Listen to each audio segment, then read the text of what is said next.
sommes rencontrés dans son atelier à Tamka, à Varsovie, un petit atelier, ce n'est pas la même chose maintenant, et j'ai vu une grande artiste. On s'est entendu, on a beaucoup parlé. Moi, je lançais le magazine Elle en Pologne. Vous imaginez, c'était juste après la chute du mur de Berlin. La Pologne devenait libre. Nous avons commencé comme ça ensemble, en travaillant ensemble, en apprenant des choses aussi ensemble. Voilà, donc c'est déjà l'histoire de 15 ans. Et aujourd'hui, Gosia fête ses 15 ans. Je trouve ça très émouvant de voir ce moment.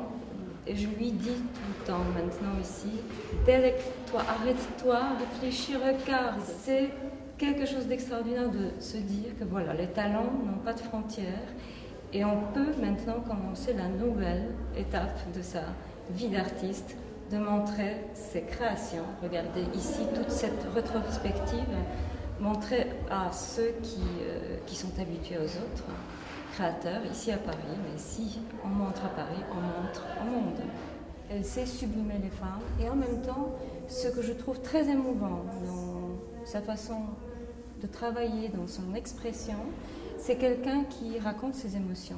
Elle veut donner à la femme le pouvoir, mais pas le pouvoir masculin, le pouvoir de la féminité qui est à la fois l'esprit et la sensualité. Et elle le montre, elle le compose de façon très subtile, très poétique presque. C'est pas presque, c'est vraiment poétique.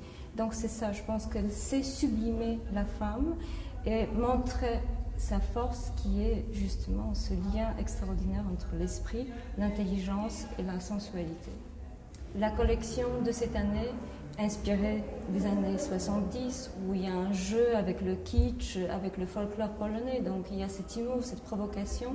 C'est ça que j'aime. Chez Gosia, elle s'inspire de façon très profonde de ses émotions, des souvenirs, de l'architecture des années 20, de l'architecture des années 80.